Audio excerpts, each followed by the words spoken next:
A beacon shining in the night, faster than a bolt of light, cloaked but hiding in plain sight. Their mission, to help the Green Arrow fight the darkness, corruption, and bring hope. We are strong. We are many. We are the Arrow Squad.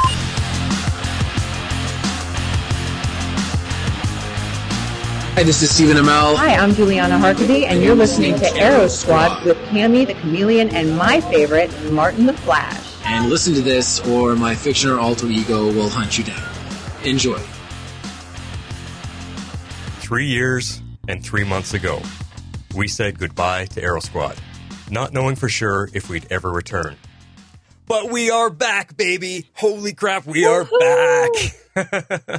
We must have Specter Oliver to thank for also resurrecting us when he fixed the multiverse and saved those that meant the most to him. No, you're not dreaming. No, you are not going crazy. This is Arrow Squad, and I am checking myself all over, making sure this is really myself. I am the Flash. And this is Cammy. I am so excited, Flash, to emerge from hibernation and the shadows and talk all things Arrow one last time. Much like Oliver, I've been keeping my eye on things from afar, but it is warming my cold, villainous heart to get to come back for one last hurrah. Yes, it is so good to be back with you, Cammy. It is so good. Out of the ashes. Just like you said, it is so good to hear your voice, to see your face, and be back with our Arrow Squad team. And I can only imagine how much of a shock and surprise this is going to be for all our listeners. It is definitely breaking news, and I'm not sure any news can top this reunion, but we might have some news, just for old time's sake, to bring to the squad. All right. So, Flash, tell me, what has been going on in the last 3 years? Well, let's dive into it. We got all the old sound clips to play, so let's get into our news. Well, what do you have? Let's I just got out of Calgary Expo last week, so I got to see Stephen Amell and David Ramsey again and listen in on their panels and listen to what they had to say. So not a ton of news as to what's coming up, but Stephen Amell himself, season 2 of his wrestling TV show Heels is going to be released sometime this summer. They don't have an exact date yet, but that is coming out this summer, and it's getting like really, really high ratings and rave reviews. So if you really want to check out Stephen Amell, see where you can find Heels. I think it's TNT. I'm not sure what the networks are that are playing it. I'm having trouble finding it myself because I do want to check it out, but that's what he's got going on. And then David Ramsey, the only thing he could let us know about is there's this little short film that he's made with a bunch of other fans of superhero stuff, and it's called Legend of the White Dragon. And that comes out September 4th. Ooh. So that's something you can look forward to that he's a part of with a small cast.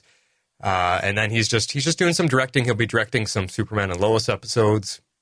And the one thing he did let us know is that Superman and Lois is one you might want to keep an eye on for the return of Diggle. He said they're not done with his story there. Diggle is alive and well in that universe, and the Green Ring is also still there. So he said, we're workshopping ideas. We're working on things. There's a lot going on because of all the changes that happened behind the scenes with the CW and Warner Brothers and Discovery, all that stuff. He says a lot of the ideas and stories got put on the back shelf, but they're not forgotten about. They do get together and discuss things and try to figure things out. So they're working on something. Well, we'll just have to see. Well, that sounds amazing. And by the way, anybody listening, if you have not got a chance to see Martin's picture with Stephen and David, it's fantastic. Go to Facebook or wherever it is on social media and check it out. It's pretty great. But to round out our Team Arrow trio, I'll just let you know what Miss Emily Bett has been working on. So, she's been kind of doing the film festival type movie circuit. So a little less television, a little bit more of these kind of niche artsy films. She recently, in the last couple of years, won Best Actress in a Feature Film for We Need to Talk, which was a movie that was at a film festival in Philadelphia or something to that effect. She's currently working on a French film called Something and the Tiger. I'm not sure, but it reminds us that she's Canadian and apparently speaks French. And there have been rumors, and it's not confirmed, that she is going to be in a biopic for the first female wrestler in like the 1940s in some sort of WWE thing, which is interesting. Apparently she's been keeping up with that wrestling and boxing stuff she used to do. Wow. Like that. Okay, that is cool. Yeah. I'm going to have to look up some of that stuff. I wonder if Stephen Amell will be around to kind of support her in this wrestling idea. That's pretty cool. Right. That seems like a pretty good resource. He knows a little bit about TV wrestling, I hear. He does. And I mean, yeah, that'd be so cool. Can you imagine? Because he goes on WWE. He's done it twice now and been in an actual match and have actual TV drama with some of the wrestlers going on. Right. Can you imagine if he brought in Emily Bett and they did like a tag team, him and her against another guy and girl matchup? How cool would that be? That'd be so killer. I would be seated and watching, let me tell you. Oh, yeah. Find some tickets for that. Yeah, so cool.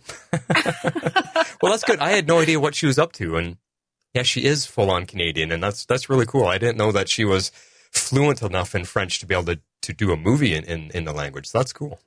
I don't know if it's actually in French, but it's like on all these French sites, and it's a French director, and it's filming in France, and it's based on like a French script or something to that effect. Yeah. I don't know French, so that's about the extent of my knowledge. Yeah. Yeah. Interesting. I'll have to check in all that stuff. Cool. Good to know she's been busy. Yeah. Well, what else has been going on in the Arrowverse other than our trio?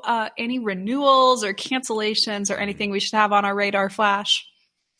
The only thing I know is it hasn't been confirmed yet because Superman and Lois, they're just in season 3 right now, but it has been discussed that season 4 is coming. The network just hasn't officially signed the deal yet, but they're for sure doing a season 4, and I believe season 5 is where they're hoping to at least get to. I think they've got some stories reaching out because in the season, if anybody's not watching right now we're currently dealing with Bruno Mannheim as the main villain. Mm-hmm. And I think they're planning on slowly introducing Lex Luthor towards the end of season 3. And he's slated to be the main villain for season 4. So that's the trajectory that they're on. And I think once you introduce Lex Luthor, that might be a storyline that has to take place over more than one season. So we got fingers crossed. All of the important people, quote unquote, in the offices that are part of the takeover and the switching and all that stuff that's going on, they have gone on record to say that they all do really like the Superman and Lois TV show, and they don't really have any plans to cancel it, even though everything else is getting canceled left and right. Superman and Lois seems to be in their hearts, and I think they're going to continue to carry it forward. So at least there's that much good news to keep your fingers crossed about. That is great news. Far be it for me to root for heroes, but I do quite like Superman and Lois. I've definitely been keeping up with it as well. But we're good. I was going to ask you that. Yeah, I sure am. I'm enjoying it, and I am uncharacteristically rooting for the heroes on that. But I mean, who would not root for Lois Lane? But Flash, they're amazing characters. Yeah. Well, Flash, we could talk all day about Superman and Lois, but we are actually here to talk about Arrow, and I want to know your rating of this kind of Arrow episode. Let's get into it.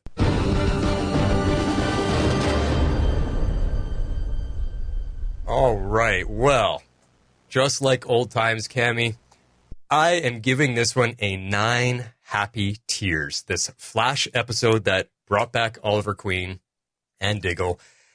We thought it would never happen. We thought we would never see Oliver return to the Arrowverse, especially now as all the shows are closing out and the Warner Brothers is moving on. But our little hearts were struck by a green arrow of luck recently as Stephen Amell said yes to helping bring Barry to his final run. And I couldn't be happier. Well, maybe a little more happy if they brought him back earlier in the episode. They took so dang long. That's all any of us were truly there for, was to see him suit up again. But I tell you, Cammie, The moment he was on screen and we heard his voice, that was it. The emotion started welling up, and I was filled with feelings of familiarity and the comfort of long-lost friends returning. And then finally, satisfaction.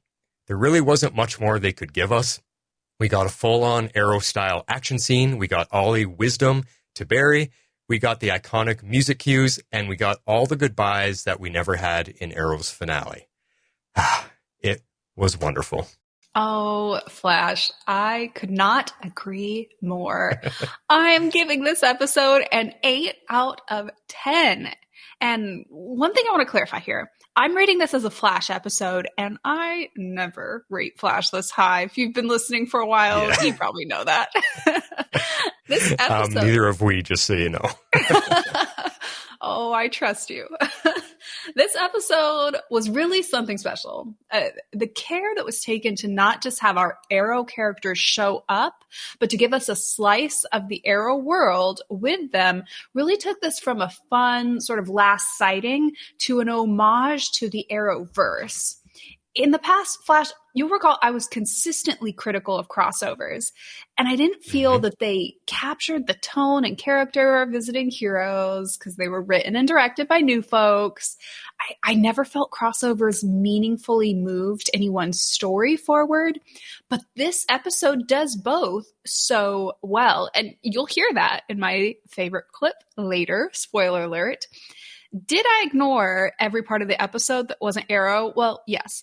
But with those blinders on, this was the best episode of Flash yet.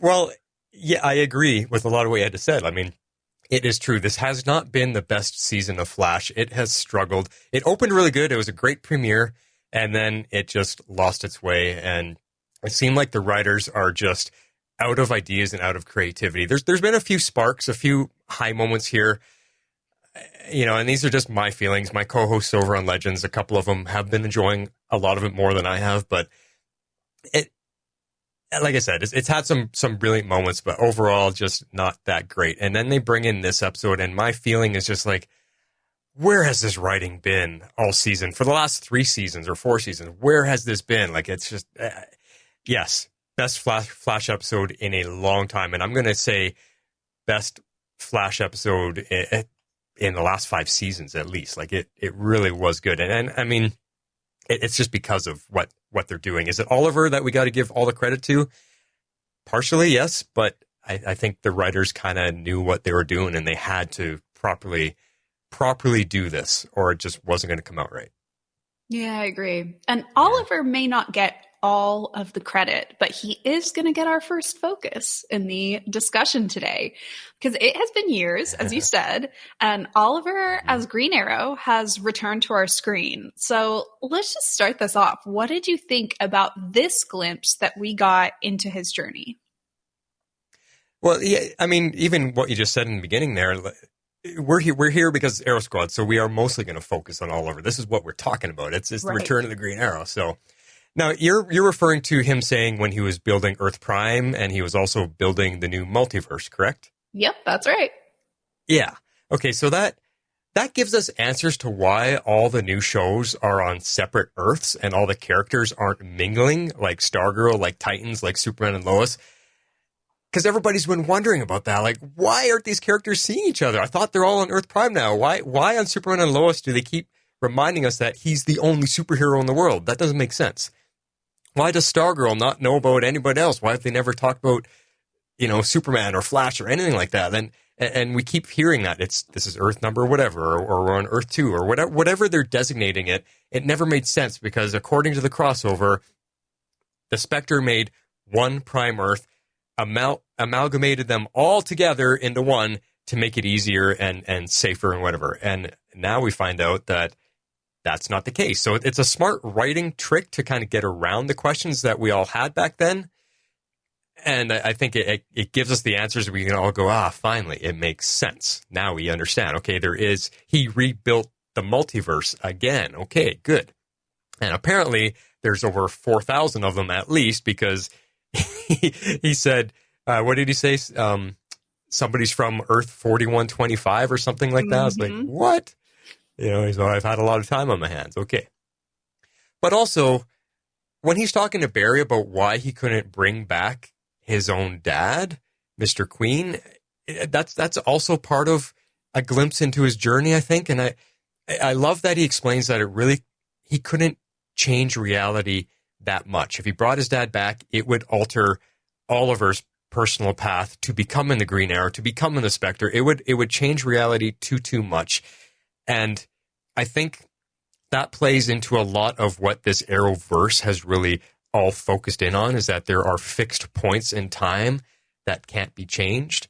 And we've heard that on Legends, we've heard that in Flash, and now we're kind of getting in a little bit in Arrow as well, that there are certain points in time that dictate the way reality goes, and they can't change those specific points. And I think his dad in the raft off the coast of Lian is one of them. Yeah. So, and it's interesting to see that in contrast then to this part of his journey, to know where he was before and to know how he felt about his past losses. His father is a pretty critical one that you bring up, but also his mother. You know, he suffered a lot of loss on the show, and he's currently experiencing isolation at this part in his journey. And that, you know, we hear later he cannot interact with his wife and children. He can only kind of watch them from afar. But his resignation to those responsibilities and the gravity of that is interesting to see in contrast to the placement right now in the Flash. And that's why I feel like this crossover was quite smart in when they brought in the character and how they did that, because it allowed him to come in as a voice of wisdom to Barry, who has consistently struggled with this idea that you can't change things, you should not change things. It is not ethical to put your family and your city and your world at risk in order to try to change things and kind of play God with this. And Oliver is able to come in as a voice of wisdom to that effect, because he's now in a position where he can do conceptually some of these things that Barry can do, of sort of traveling in a godlike way, but he respects the rules of that position. We do see a bit of the old Oliver. He's still kind of in there in how he approaches conflict and how he approaches darkness in this episode. It's brief, but we do see that. He's still the same character, but there's a gravity here that I think is really, really interesting and meaningful on the Flash right now. Yeah. I just wanted to add it in. Like, I also feel like you could hear it in his voice as he's explaining all of this to Barry. You can hear the anger, or not, I mean, the anguish, the pain of having to accept it, because it's like he's explaining it to Barry, but he's also accepting it at the same time, that this is just what has to happen. We just have to accept this. And you can hear that anguish in his voice, that even as a Spectre, some things can't be changed. Even with his power that he has, he can't change certain things. And I think that's part of his own growth, becoming the Spectre, and these 3 years and 3 months and whatever that it's been, he's had to come to understand that himself. And I there's something about Stephen Amell's performance. Like, my gosh, we heard him.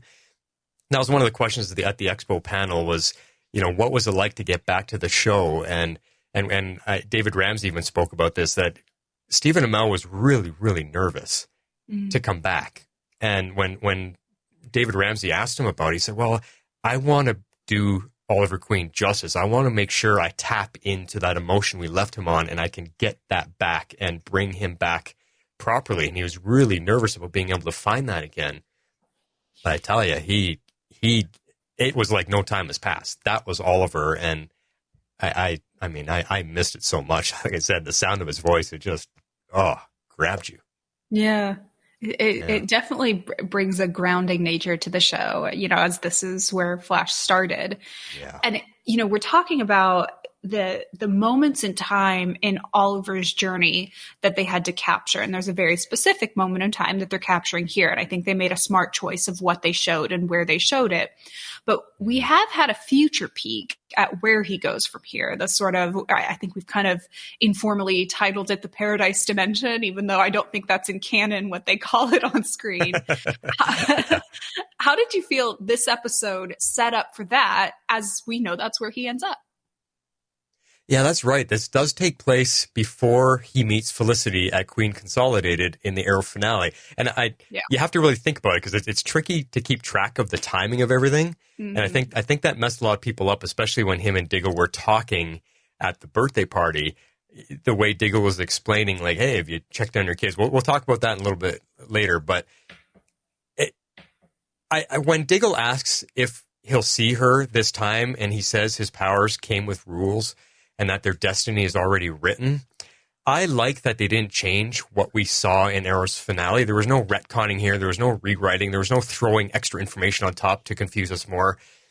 He just has to be patient and wait out those years. Because what was the year that she goes ahead and meets him? That's quite a few years down the road that she finally meets up with the Monitor and he takes her to Oliver, right? Like 15, 20 years from what we just saw on Flash minimum. Right. So he has to be patient and wait out those years, but he can watch over them. So it was kind of nice to know that he's around. Even if they can't see him, he's around to watch them, and he gets to witness his kids grow up and witness Felicity's successes and everything that she's doing.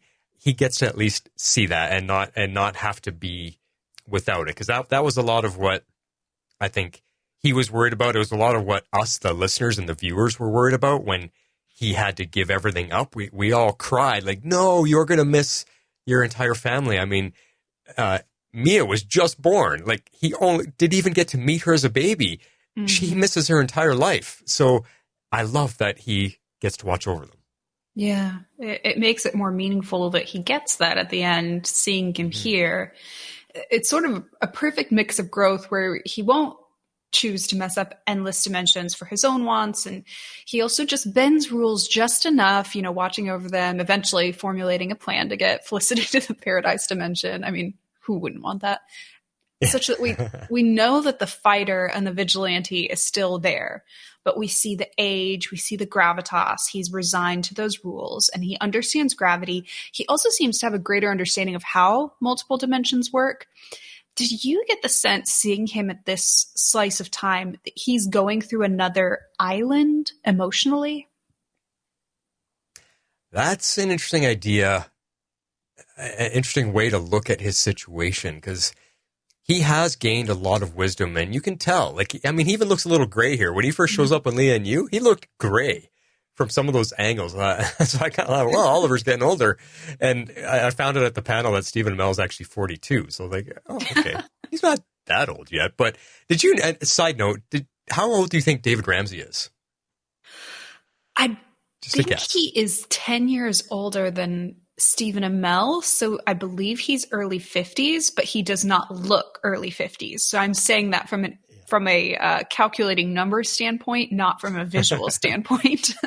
You are correct, exactly. Because when I was talking to him, and if you want to ask me questions about talking to him later, we can save that as bonus content. But when I was talking to him, I threw out the line there because he made some joke about being young. I said, hey, man, I bet you I'm older than you, David. And he's like, why? How old are you? And I said, well, I just turned 50. And he's like, no, I got you by 2. I'm 52. I was like, oh, wow. I said, man, he does look amazing. So anyway, Stephen Amell has grayed a little bit, so that's kind of funny. But I imagine that becoming Specter immediately comes with full understanding of how the universe works, or he wouldn't be able to rebuild it. But what I'm curious about is the rules. And when he says he's not allowed to do certain things, who's above him? Who sets the rules? And why can't he change them with his omnipotent power that he has? Those are my questions that we don't quite have answers to, because I don't know a lot about the Spectre in the comic books or even the animated series, but I don't think they've ever really explained where his power comes from. Why is he as big a deal as he is, and who reigns supreme over him? Who sets, like I said, who sets the ground rules for what he can do?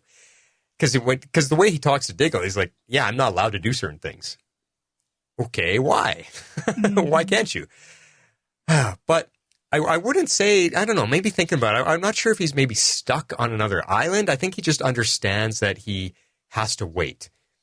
But I'm glad that he can still feel and still express, because a lot of godlike beings that we have seen in these TV shows and in the comic books especially, they don't have emotions. They don't feel. They don't care. They toy with with humans and other beings like we're just pieces of a puzzle, like we're just parts of experiments. Like they don't care. So it makes me feel good that Oliver still is able to have compassion and feel when he's doing the things that he does. So, yeah. Yeah, I agree. And whether he's emotionally or mentally on an island or not, I think we're seeing him at a place of strength mentally and emotionally, even if it's a difficult point. We are also seeing him at potentially his physically strongest point. Based on the action sequence, we're led to believe that, at least. So what growth, physical fight skill, emotional awareness, mental acuity really stood out to you the most in this, I guess, more grown-up Oliver? I kind of got the feeling that when he made himself Arrow again, he didn't really have his full Specter power, because otherwise he'd be way overpowered in that fight sequence, and he could just maybe flick his fingers, snap his fingers, whatever, and be done with everybody. But he got back to ground level fighting, like hand-to-hand combat, using all of his ground level skill. I mean, why would he need a bow and arrow if he's as powerful as a Specter? So I feel like when he punched Barry in the face to bring him back to life, and he also put himself there, it feels like that might be one of the rules he has to follow. He cannot take part in the natural world as the Specter fully. He had to make himself somewhat mortal again with limited abilities. That's kind of the feeling I got, although some of those punches seem to have a little more oomph to them. I mean, he was taking guys out with one hits. I mean, I guess he used to do that, but the way they filmed it just felt like there was a little bit more strength behind them. So who knows, really? I think he was Arrow with a hint of Specter still in there enough. I think maybe not hint is the right way to describe it. He was still able to be in connection with his Specter power so that he can transition back to the Specter when he needed to, I guess, the best way I want to describe it. But to look at it from a different angle, I also think he really, when you're talking about his grown up, like his emotional awareness and all that kind of stuff, I think he was really resolute in his patience. That's what stood out to me. He was able to calm Barry down, who was panicking in the forest when he first woke up. Mm-hmm. He was able to bring that down. And he just doled out the wisdom, like he's 100 years old already. Like he just had this awesome wisdom. You know, the stuff that Diggle used to give him all the time, the Diggle wisdom that we love so much. That's where I think he's grown, is his patience. Yeah. I like that you point out how old and wise he seems now, because we can contrast that to his initial development. Like, think way back, season 1, where he's trained as a fighter, but he's very emotionally stunted. He's still mentally in some ways stuck at 19 years old to an extent. And with this appearance of Oliver, we're seeing him, like you said, like he's like 100 years old already. We're really getting that full age spectrum of his development to sort of close out the series, or at least close out potentially the last time we see this incarnation of Arrow ever. You also brought up Diggle. So that's a great transition that you've made for us there, because Oliver is joined by Diggle. So let's talk Team Arrow from a broader standpoint. It's always a treat to see Diggle on screen. We have seen a lot of Diggle across the Arrowverse in the past couple of years. Was this appearance different to you at all, given the presence of Oliver? Yes, it was. And it's weird to think about that, because we love Diggle. And seeing him show up on the other shows has been great, as it keeps that cohesiveness of the Arrowverse world together. Like, oh, there's Diggle, there's a familiar face. Okay, everything is good in the world. But it's kind of odd having him without Oliver there. I think I have to admit that. Diggle by himself, there's something strange about that. Because on Arrow, that was their show together. They were brothers since the very beginning. And we saw that build over 8 seasons.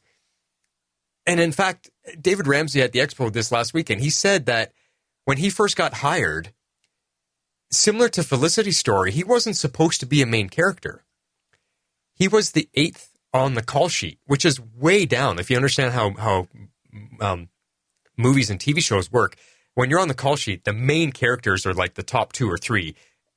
When you're 8th, you're way down the list. Mm-hmm. But after the first couple episodes, they bumped him right up to the main cast because of the chemistry that he had with Stephen Amell. So that was a very interesting story I had never heard before.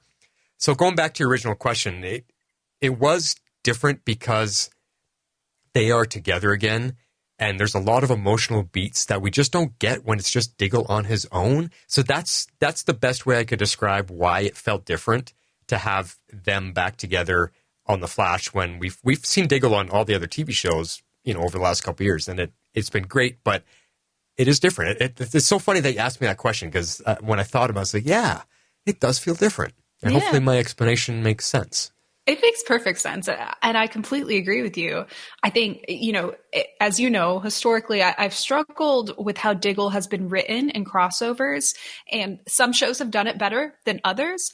But I see sometimes a consistent struggle to write Diggle as the kind of character that we saw him on Arrow.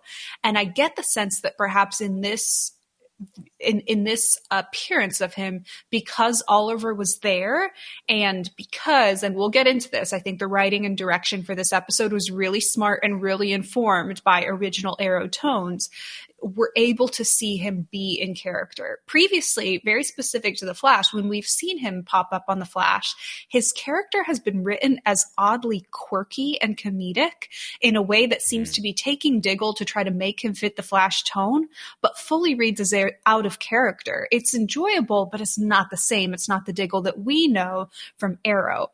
And in this episode, I really felt the writing and the direction for him reflected the real Diggle that we saw on Arrow in the interactions he had with Oliver on screen in this episode, and also in the interactions he had without Oliver. Something about this episode showed that the creative direction understood what Arrow looked like. And that did go beyond just Diggle. And, in fact, we get to see Oliver and Diggle fight alongside each other for, first time in ages, 3 years, whatever it is, likely the last time ever. What were your thoughts specific to the tone and style of fighting that we see in this episode in comparison to past Flash episodes, which you're familiar with? What did you think about this Arrow fight sequence? First of all, I agree with everything you just added on to our last point of discussion. So excellent thoughts added on there. But, oh man, this was Arrow all over it. This wasn't Flash-style fighting at all. Flash relies so heavily on visual effects. I don't think Grant even has any real fight training because it's never actually really him. So if you look at the sequence that we got in this episode, it's Flash racing around the city with Wally. That's all CGI except for the close-ups of their face. And that's always just, from what I've seen of behind the scenes, it's Grant Gustin on a treadmill just, doing the slow-mo running. And then they superimpose that on top of all the CGI. So that's always the difference because Flash doesn't stand there going toe-to-toe with anybody. When you look at all of the fight sequences we've ever had on Flash, he rarely stands there going toe-to-toe. Once in a while, if he slows down and stops running, he tries to throw a punch or whatever. But even then, quite often they're adding lightning to it, and they're speeding it up, or they're doing whatever. So it never really is good ground-level hand-to-hand fighting on The Flash. But from a production perspective, I'm always tearing apart the fight sequences on these shows. If some of our listeners from Legends know, I'm always looking at the is that physically possible and the physics of it and which angles are best and all that kind of thing. Because I used to do a little bit of fight choreography myself for some of my short films. So I feel like I understand those kind of things. And Flash has never really figured out hand-to-hand fighting that well. It's never looked that good. They don't seem to have as good a fight and stunt coordinators as Arrow had. So yeah, it was definitely different this episode. Yeah, that was really well said. I have no expertise to add to that, but I completely agree. It was different. And, it was a nice way to say goodbye to Oliver and Diggle and both their emotional brotherhood as well as their physical fighting partnership by getting to see one last great sequence. But we do also get the emotional aspect of the goodbye to this pair of brothers. We get to see a real goodbye between Diggle and Oliver that we were denied in the past, you might recall. We're given that in this episode. Was it everything you hoped for, Flash? Oh my God, yes. There was a certain point when the watery eyes started and it never really stopped. Diggle never got to say goodbye to Oliver, like you just said. And that, not only did that hurt him, but that hurt all of us as viewers. We were so sad for these characters that never got to send him off, never got to say goodbye. He sacrificed himself for all of them, and they couldn't say goodbye or say thank you. So this was a huge moment for him, for Diggle, for Oliver. And to hear Ollie say that he loves him, that broke me. That completely broke me when they're at the party there and they hug it out. I mean, it makes me wish that I could have a brotherhood friendship like those two have, because that is the type of thing, that type of lifelong brotherhood, have each other's back, is something we all should have in our lives. And that moment was just, it was wonderful. It was absolutely wonderful, and it's what we needed all these years later. And it was like a sense of relief seeing that. Yeah, I completely agree. It was beautifully written. And after all the time, that Arrow gave to Flash and all the other shows within Arrow episodes, it was gratifying to be given this screen time for something so poignant and earned. They did not have to share their goodbye with Flash characters in the background or somehow turn it into something that was specifically forwarding the Flash plot. They actually were just gifted a moment, a full scene that was about them. And that was really great. But we did also have some Flash characters on screen, as much as I might have tried to ignore them, Flash. While we might like to think of this as an Arrow episode, and I certainly do, and thinking of it as an Arrow episode is the reason we're able to do an Arrow Squad episode for it, it was in fact a Flash episode after all. So did the reactions of Team Flash to our Arrow friends surprise you at all? It was about half and half, I would say, as Oliver doesn't even show up until 20 minutes in. And the episode's only 42 minutes long. So right. he shows up right at the halfway moment. So not really, no. It was a surprise for everyone to see Oliver again. And I think that came off well. I think, Diggle, they seem to be used to seeing every once in a while. The way they wrote it looks like Diggle comes around every once in a while because they're like, hey, Diggle just showed up for the birthday party. Yeah. Because we've seen him a few times, but I got the feeling that he shows up more often than what we get to see. Mm-hmm. So, yeah, I think the reactions were great because they all thought Oliver was gone. So I thought they played that well. Like, everyone's like, wow, it's great to see you again. Like, how does this happen? How's it, because they were asking him questions and he was answering, well, I do get to come back if the multiverse is in trouble. So, yeah, it was cool. I thought the reactions were good. Yeah, I agree. I mean, granted, I wasn't particularly focused on the Flash folks, but it was nice to see their awe of Diggle and Oliver once more. I mean, there were a couple kind of sweet moments. I think it was towards the end of the episode, Keone, so the Caitlin Snow incarnation, seems to have some sort of understanding with him regarding, the universe, and he gives her some information about her skills. And, there's a few kind of notable, cute things, but overall it was just kind of nice to see their awe of Oliver and Diggle, and they kind of give them some space to do their thing. Yeah. Well, speaking of Keone, this episode was directed by Danielle Panabaker, the actress who plays her, who's done a lot of directing for The Flash before. And it was intentionally stylized to include the Arrow-style fight sequences that we've talked about. They also included Arrow theme music. There was Arrow ambiance, the rain and the dark. And, of course, the fairly iconic Arrow lines, "You have failed the city," and so on. Did you have a favorite moment or directive choice or any of this and all of those nods to Arrow?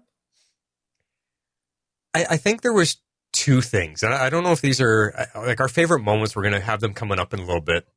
But I think in regards to the directing choices that she was making, it's the Arrow music touches that really sunk in what we've been missing all these years, those iconic sounds.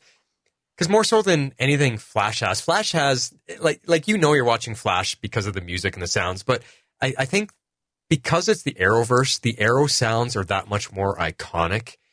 The dun dun dun dun dun dun, that stuff. We use it in our music cues here on Arrow Squad. It really made it stand out, and the fact that they kind of mixed it in with some of the Flash music, and I give it to the sound designers. They really, really did a great job, because it gives you this feeling of comforting relief. You know what I mean? That kind of feeling. And of seeing like an old friend pop up one more time. But on another angle to look at, I also think just having Barry still look up to Oliver like an old mentor and needing that last bit of assurance from him that he's doing okay. Oliver was always that mentor role to him, and I like that they did that one more time as well. They gave us a couple scenes with just Barry and Oliver, and that allowed them to play on that relationship one more time. And that's what I think I really appreciated with what Danielle did here. Yeah, I completely agree. And I cannot speak highly enough about how well I think Danielle captured and honored Arrow in this episode. And it should be noted, she is a Flash character. She is a key, main cast Flash. I mean, she's 3 of them, 3 or 4 Flash characters, I guess. And yeah, she still chose in, very specific directorial choices to honor Arrow. I mean, she's been around since the Arrow heyday. She was on Arrow multiple times. She's familiar with what the Arrow world looks and feels like. And I think there are some bold and intentional choices in this episode to pay homage to that, including what you point out, having Barry look up to Oliver once more. That is a very specific choice to have the Flash episode that has Oliver show up, still show him as a mentor, an upper figure to Barry. I could see how tempting it would be in Flash's final season to try to show him as now Oliver's quote unquote equal, or generally downplay the tone or impact of Arrow, which has been done in prior crossovers. And we've talked about that. That's not done here. And that's what I think makes this so successful. There is a level of humbleness in bringing in the Arrowverse and paying homage to it that makes this episode beautiful, because there's a respect to the source. And that, by comparison, also makes the Flash look better. That makes this a better Flash episode. Yeah, I agree with those last few thoughts you added on there, because this is where I've struggled with Flash all along, is we're 9 seasons in, and Barry just has never matured. He's never grown up to be truly a leader, like in his own show of his own team. And that is what has bugged me the most over these years, because the first 3 seasons of Flash are some of the best superhero TV we've ever gotten. It's right up there with season 2 of Arrow. And I've said that so many times on all of these different podcasts. They understood what Barry was and what he was, learning to become. But 9 years later, he still hasn't gotten it. He still hasn't figured it out. And the Barry that I know, Barry Allen from the comic books, from some of the animated movies and stuff, he has always been a very strong and mature leader, very grounded, I'm still doing my forensic science. I'm helping the police. I go out and he's been a strong leader in the Justice League, very level-headed, and the team, the Justice League, just trusts him when he says, "No, this is what I know," or "This is what I figure out." They're basically like, "Okay, Barry got it. Let's go do what he says." And we've never ever gotten that. Even in this season, we see Barry struggling to lead his team, and we see him just the whiny, crying, overly emotional reactions to everything. And it's come on, 9 years, you haven't figured it out. So it ties in nicely, I think, with how you were saying, finally bringing Oliver back. Maybe now, with Oliver giving him this last little bit of advice, which we'll hear again in a little bit, but saying are you a guiding light for your city? Are you protecting your city? Are you looking over everybody? That's how you'll know that you've gotten to the hero that you're supposed to be. I think this was the final kick in the pants for Barry to be okay, now I can go on, and you've given me your final blessing. Now I can maybe finally go on to be the Flash I was always meant to be. Even though it's taken 9 years to get there, maybe this is the moment he'll finally rise up to that, to where we expected him to be, where I personally expected him to be maybe 4 years in. Flash, You know what I mean? I love your optimism. I don't think Barry's going to stop being a whiny, cryny baby, but I love that you believe in him against all odds and even after all this time. Well, aside from, perhaps Barry growing up and, moving from diapers to pull-ups in the upcoming episodes, what do we think is going to go on from here in the Arrowverse? Do you think this is the last we'll see of Oliver and or the rest of the Arrow folks? Do you think we may see more pop-ups on one or more of our remaining DC CW shows? Where do we go from here? Yeah, good question. It should be the last for Oliver. Although, Stephen Amell said in his panel this last weekend that he will always answer the call to bring Oliver back. But there just might not be any more chances for him to do that now because of what's happening with everything. But if they decide there might be some, 3-part special or a movie event or something, whatever, Stephen Amell said he will always come back as Oliver Queen. He loves the character too much. He'll never say no to it. But we don't know. We just really have no idea. As for Diggle, we have confirmation from David Ramsey that Diggle is alive and well in Superman and Lois, and the ring is still there, the Green Lantern ring. And there's stuff coming for that story, is what he hinted at. It's not confirmed. He just, and I said it earlier in the podcast today, that they are working on ideas. It's whether they can get it to come to fruition on Superman and Lois. His Justice U show is in limbo with all the changes. So there's nothing to get excited about that right now, but we're hoping. So that's as much as I can tell you. Myself, my speculation, we will see Diggle again on Superman and Lois. That's what I think for sure. After that, it's a very, very slim chance. Yeah, I agree. It's kind of, it's grasping at straws, but sometimes those straws turn out to be delightful episodes like this one. I will still keep my fingers crossed and hope against hope that there's a chance we'll see a little glimmer of another dimension Felicity Smoke in Superman and Lois someday or something like that, even though I know Emily Bett doesn't do anything related to superhero television and she's, off in another country making art house films. And I love that for her as well. But we can cross our fingers and speculate. We sure can. Definitely. Well, Flash, we have talked about so many moments from this episode, but we have not heard any moments from this episode. And this would not be Arrow Squad without a favorite moments segment. And I want to know yours. Let's get into it. Well, Cammie, I couldn't have a comeback special with you without including the best of the best. So I included 2 clips here along with yours. And officially on record, we did hear these clips already. To any of our Legends listeners, these are very similar to the clips we played over on our Flash coverage last week. So you may hear these again. But I want to argue that these clips are so dang good that you're going to want to hear them again anyway. But for our Arrow Squad listeners, we got some moments here that really just touch on the importance of Oliver being back again in the Arrowverse and seeing all of our other characters again. So we're going to open it up with the first appearance of Oliver in the forest on Lian Yu with Barry and what's going on there. So here's that clip.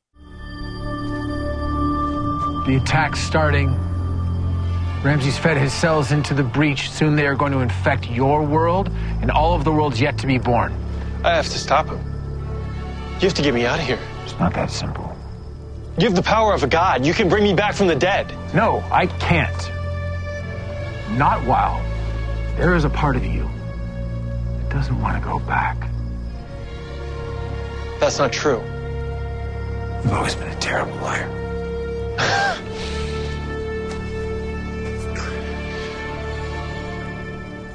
It's my birthday. Today. I didn't want to do anything, but Iris threw this party, and I should have been grateful. Happy. All I could think about was everyone who couldn't be there. We've lost a lot of people this year. Yeah. Frost died fighting Deathstorm. Caitlin died trying to save her. I fight some random mad scientist. I get 3 extra years to live. You know everything now, right, Oliver? Tell me, how is it right I'm alive and they're dead? How's that fair? Life is a lot of things, Barry. Fair isn't on the list. You don't really believe that. If you did, your mom wouldn't be alive again. Or Tommy, or Lance. You used your powers to bring back everyone you loved. Not everyone. Your dad. Survive. Ollie, I'm sorry. It's okay. Bringing him back would have done too much to alter reality. And I'd already done enough to dishonor his sacrifice. When my father sacrificed himself, when he gave me my extra years, what was I doing with them? I was wasting them. I was drowning myself in this sea of pain and darkness and saying, Ollie, if you cross one more name off the list, if you save your city one more time, then you'll absolve yourself of all of this guilt. And I was wrong. This guilt is never going to go away. It is something that you have to learn to live with. That is why people sacrificed themselves. That is why I sacrificed myself for you, so that in all of this darkness, you could be a guiding light. A hero. These heroes don't stop running. You're damn right.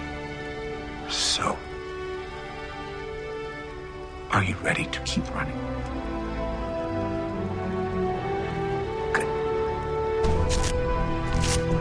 Wait, hang on, you're not gonna boot me again, are you? It kind of killed the Speed Force last time. No.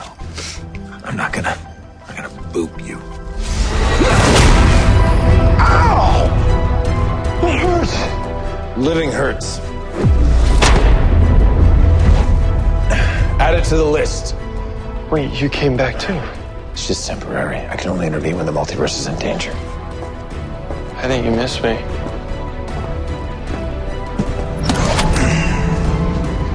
Not as much as I missed this. Let's go kick some ass. Oh, I love it. I love it. I love it. That's exactly what I'm talking about. Just Stephen Amell delivering all of that. The emotion, the inflection, the expression in his voice.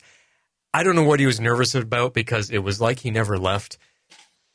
That was Ollie through and through. And even Grant Gustin stepped up. The two of them played off each other so beautifully in that scene. And the amount of information that we get and the wisdom that Oliver employs. That's exactly what I was talking about with Barry needing that last kick in the pants, Oliver having to give him his final words to prove to him that you are ready, Flash. Are you ready to keep running? Because only heroes keep running. It was beautiful. It's just so beautiful. Yes, it was. And someone needs to boop Barry on a regular basis.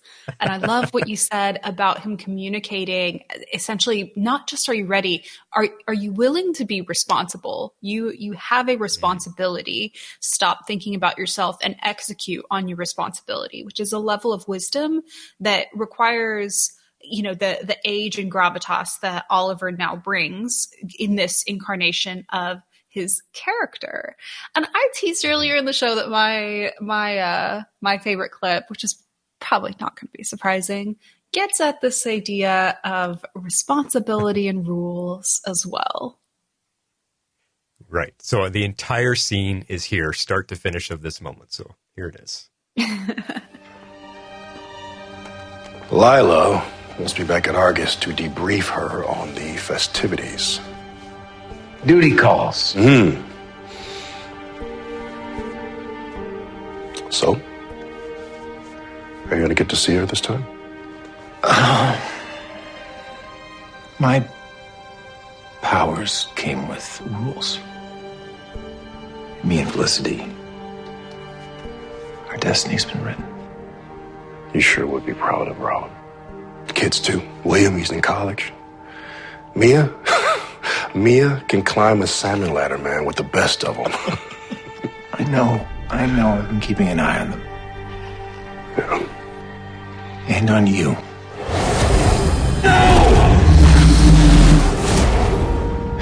John, that cube was designed to tempt you. But you did the right thing. And now all of your brightest days are ahead of you. Because they'll be spent with your family. You're my family, Oliver. I'm just glad I get to say goodbye to you. This time. Me too.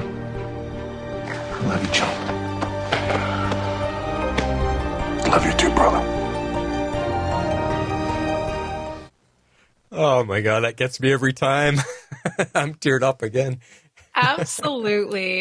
It's such an emotional moment without, by the way, requiring any of the kind of over-the-top theatrics that sometimes we'll see on, The Flash when they're trying to do their emotional moments and there's lightning, CGI'd in and, whatever. We get that beautiful soundtrack.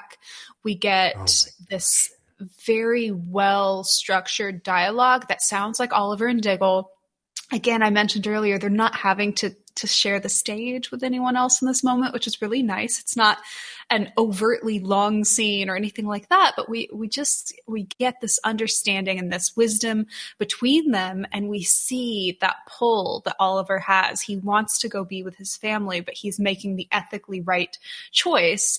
And the scene is made more beautiful knowing that eventually he will have a plan and he will execute that plan to bring, Felicity at least into this other dimension. So we know there's a happy ending. We know that's what he's referring to when he's saying their destiny is written. We just have to go through this sort of island of sadness first. And it's also nice to hear Diggle kind of brief us on where the kids are at this point. And Mia can climb a salmon ladder. It's funny that you bring that up. First, I want to say you touched on the music, and I meant to say that in my first clip. The music for these moments is some of the best we've ever gotten. It is so powerful. I think that's what really, not only their performances, but the music is what brings me to tears. It is so strong. You mentioned Diggle bringing up the kids. This is where we discussed it on our Flash episode. People are really stuck on this because as far as we know, Crisis happened 3 years ago. Mia was just born. So here's Diggle saying, hey, you'd be proud of her. Your son's in college and Mia can climb a salmon ladder. At 3 years old, she can climb a salmon ladder. So I want to get your perspective. We were trying to think, has there been some time jumps in here that have allowed Mia to grow up a little bit more? Maybe she's a teenager now. Like, I want to know your perspective. How can you explain what Diggle is telling us here? Because logistically, it doesn't make any sense. She should only be 3 years old. And I think that's messing some people up. So what is going on with that timeline here? That's a good question. I don't immediately have an answer other than the idea that perhaps Oliver and Felicity's 3-year-old can climb a salmon ladder. It just doesn't make it. Yeah. We've had some mess ups with the timeline, mostly caused by the Flash. So it makes sense that this is on the Flash. I could also be forgetting exactly where some of the jumps with Mia occurred. We got a little bit of insight into this you recall that episode that was supposed to be sort of a backdoor pilot, or series of episodes really, that was supposed to be a backdoor pilot to what would have been sort of Mia and William and Diggle's son, and all of that. And I don't remember. I think it was like Wildcat's son as well, and it was supposed to be like a Green Arrow and the Canaries spinoff, and that never happened. Yeah, Green Arrow and the Canaries. Yeah, I think we might have had some information to that effect on some things that went on with the timeline, but I don't really recall, and they may just kind of be playing fast and loose with it.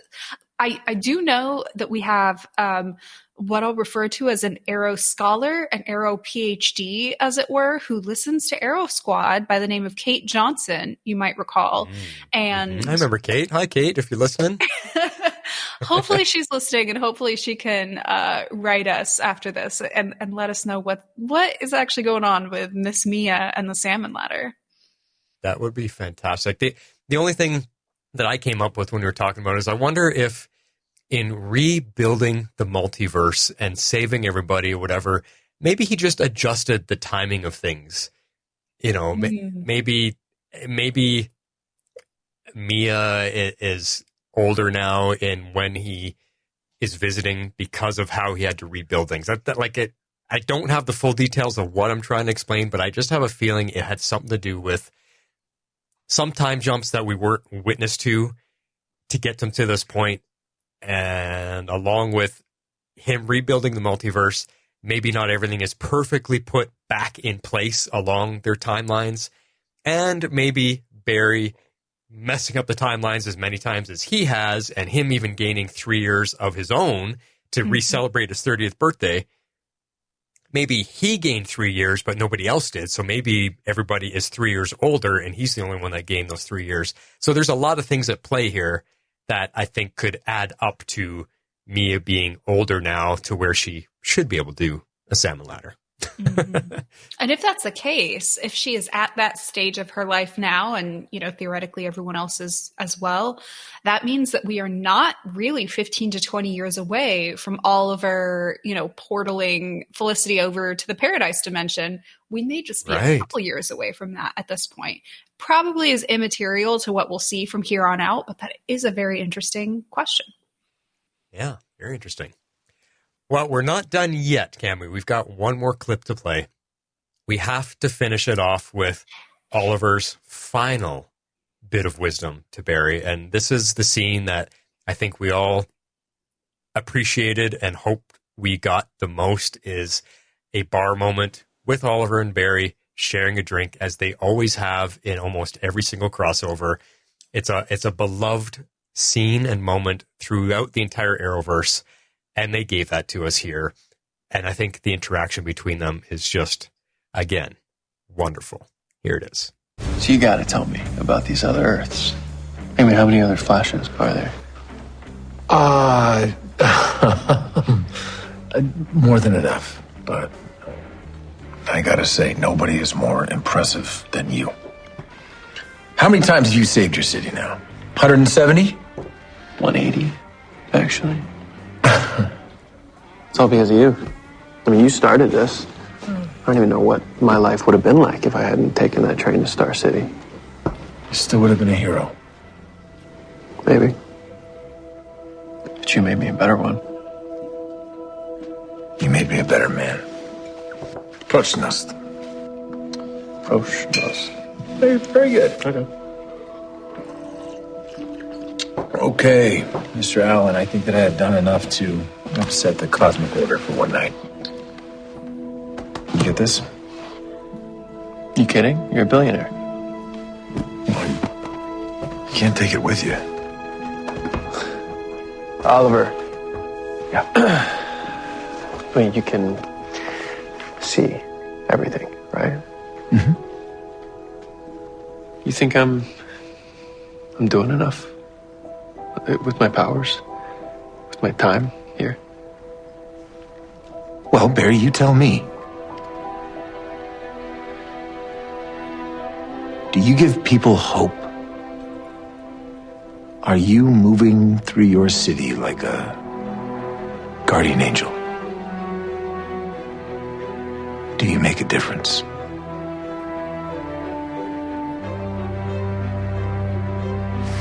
That bolt of lightning chose you.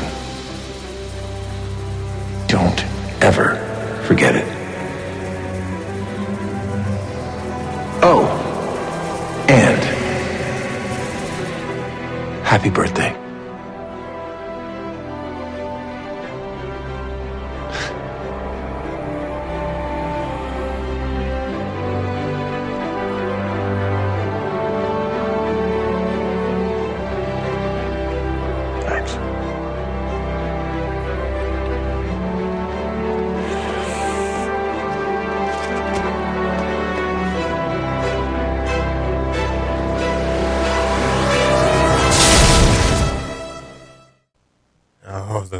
music, Cammy, it grabs my heart.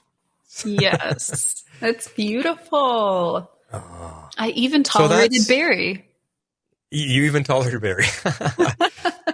I mean, that scene is just, it's spectacular because of Barry like we've been discussing, just Barry asking for that one last piece of assurance from his mentor. Am I doing enough? And I love Oliver's answer to it. And on our Flash episode, we got some feedback from our friend Dreamweaver, Miss Abby Frisco.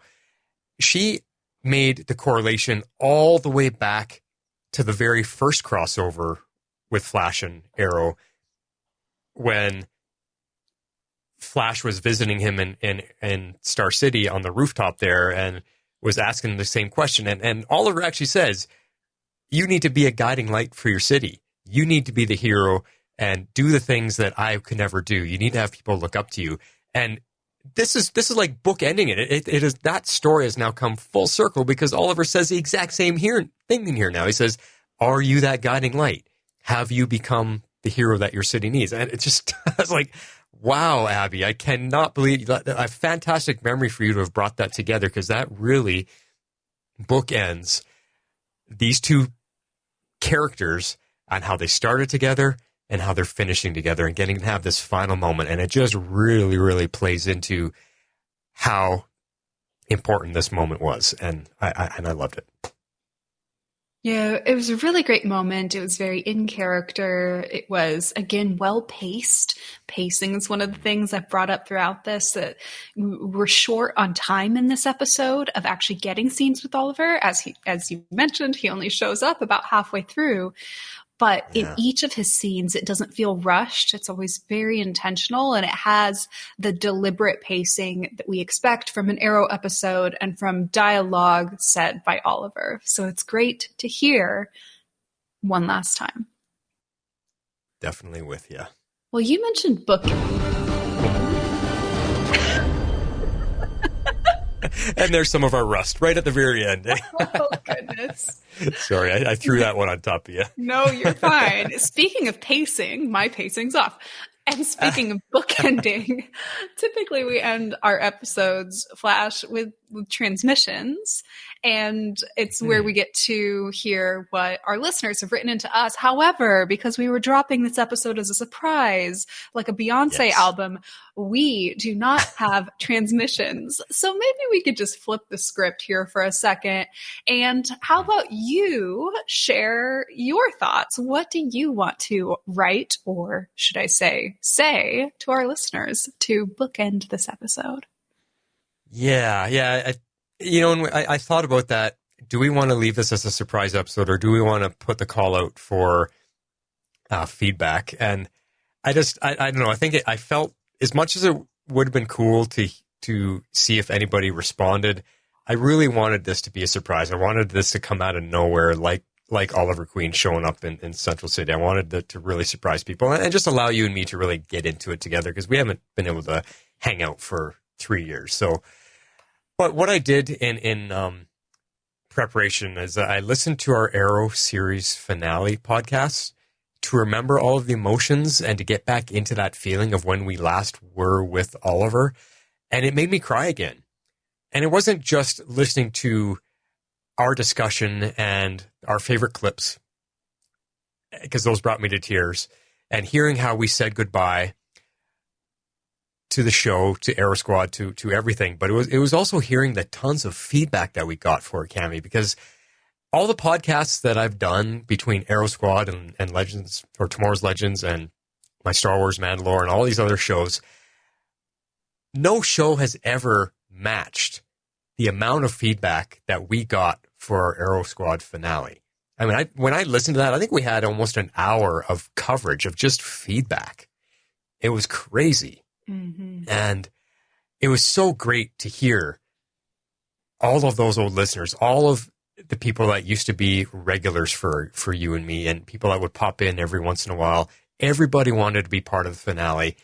And what was really cool is that some of our Legends listeners, our Tomorrow's Legends listeners, started with us way back then on Arrow Squad. And forgive me if I don't mention your name because I can't remember all of them. I mean, X-Force 11, of course. We had Kerry Johnson. We had Comic Geek Kev. And then I heard, I heard Dudu Gaisler, and you mentioned Kate Johnson, and Aaron was always in there with us. Like, there's so many great feedbackers. Stormy Woods. Again, sorry if I can't remember all of them off the top of my head, but it was so good to hear a lot of those voices again, because they sent us a lot of voicemail back then. We really had a dedicated following for Arrow Squad, you and me. I think that was something I was probably the most proud of when we took over Arrow Squad at season 5 and we ran off into the sunset with it. I think where we really grew the show was with our listeners and our community, and people really started supporting you and me, and just all the words of kindness, the words of thanks, and the words of appreciation that we got in our finale episode and into our Arrow Squad send-off episode that we did before that one. It just really touched me, even after all these years, to hear it again. The support and the love that we got from our listeners, and I just wanted to touch back on that it meant a lot to me, and it still means a lot to me all these years later. That all of you guys out there, I hope you find this podcast, I hope you find this special episode, and it brings those feelings back for you guys as well, because it did for me. How about you, Cammie? Well, Flash, that was just far too sweet for my cold heart. How am I supposed to be villainous after something melty like that? I will say, I went back as well to our feed because, we've got to fire up all the old engines. I got to figure out how to make the image that's going to go in this blog post. And do we still have logins for this, that, or the other? And I stopped in my tracks, to be honest, because I realized the last episode that we put out was posted at the end of February 2020, and it struck me how much things have changed since then, and how we've all been through, very difficult times. And you mentioned some of the listeners that we had, and I know you covered at least 3 countries in what you mentioned, and all of us across the world have had at times, hopefully a wonderful past, 3 years, but inevitably a very difficult last 3 years.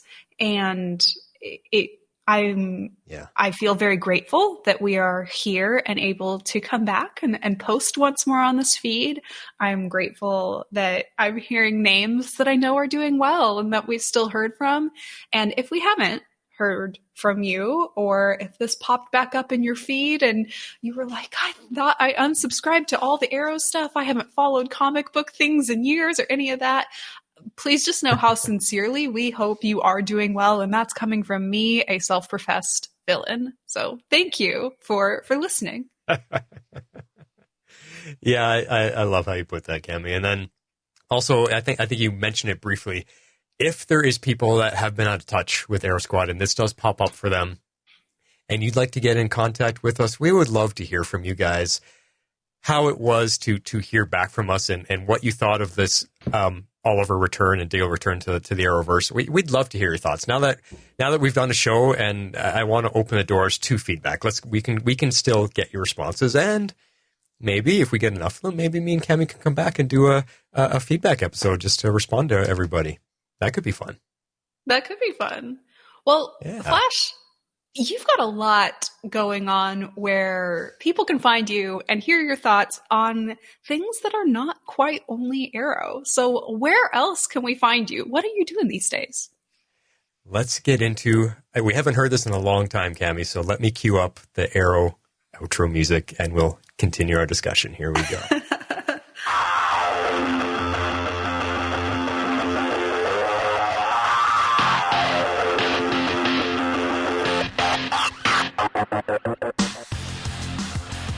Yeah. Wow. Been a long time since we heard that. So yeah, where can people find us? Well, I've mentioned a couple times, but Old Flash here is still on Tomorrow's Legends. That's the show that I began with Jess, otherwise known as Harley Quinn. We discussed Legends of Tomorrow, but that show is now done. So we took on Stargirl as well.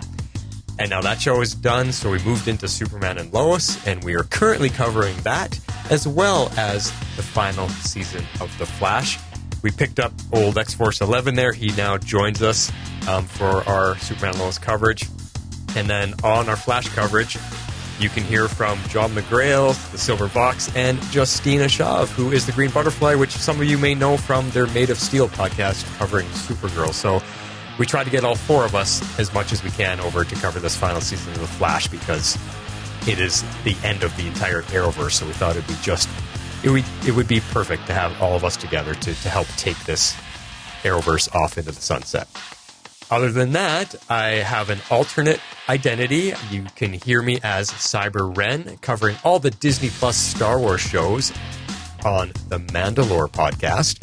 What we got coming up, we're going to be talking about the Ahsoka trailer right away, tomorrow actually, and then we will be covering Star Wars Visions, and then after that it will be the actual Ahsoka TV show, which comes a little bit later in this summer, and then later on in the year, Star Wars Skeleton Crew is what's next. So if you love Star Wars on Disney Plus, we cover all of it, so check out the Mandalore podcast. And that's what I got going on. Oh, and I guess I should mention Cybercast. Cybercast is also in there. It's my personal show where I just talk about anything I'm passionate about. I don't get an episode out there very often because I'm just too busy with the other ones, but I do movie reviews and stuff like that, so if you want to check that out, you can as well. How about you, Cammie? Well, Flash, you've got an exciting lineup there. Over here in my world, I have been live streaming every other week on YouTube, on my YouTube channel, Cammie and Ray. I live stream on Wednesday nights, and I talk about the TV that we've watched that week. The woman who made TV great, the men who made it maybe okay, and I have some familiar folks joining me pretty regularly over there. The Kate Johnson, you might recall as the source of the best Felicity Smoke analysis during the Arrow Squad, joins me, as well as Carrie Johnson, who you mentioned as well. So we chat about nerdy television, not nerdy television, The Last of Us, The Flash, really everything. I've also been kind of podcast guest co-hosting with 42 Cast off and on. I occasionally even take on mortal flesh and show up at cons and do some panels over at Dragon Con and things like that. So you can, catch me anywhere on social media as at Cammie and Ray until, social media burns to the ground as it seems to be doing right now. But until then, I'll be there and in my corporal form. Awesome stuff. Yeah, I'll have to check out some of your live streams again. It's been a while, so I'll have to go find you over there. But I want to throw at you, Cammie, if you want to have Old Flash here, guest on any of your shows, let me know, because you mentioned The Last of Us. I don't know if you know, I was in an episode. I am on The Last of Us. What?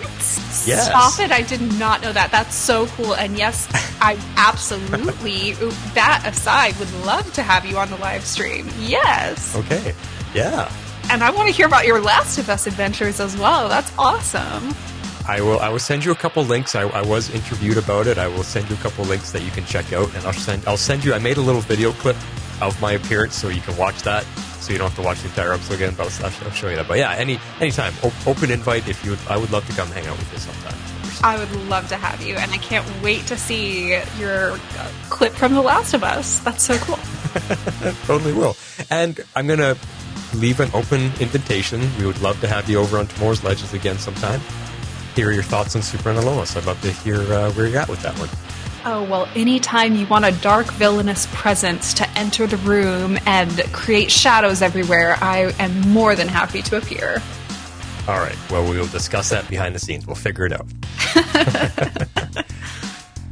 Well, Arrow Squad listeners, Legends listeners, whoever's tuning in, I hope this was a nice surprise for you guys. It is wonderful for us to be back.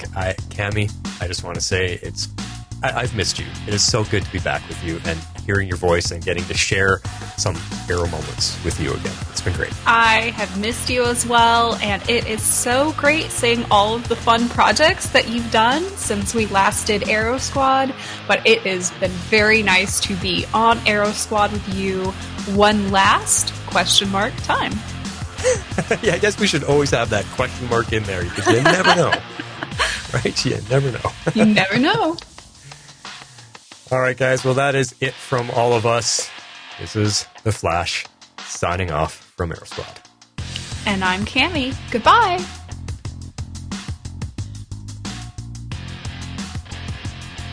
Arrow Squad is presented by Golden Spiral Media. You can find all our contact info, links, and feedback form at arrowsquad.com. We'd also love to have you leave us a rating and review on Apple Podcasts. If you're looking for other great podcasts covering your favorite TV shows, check out our partners at goldenspiralmedia.com. As always, please share the show, and thanks for listening.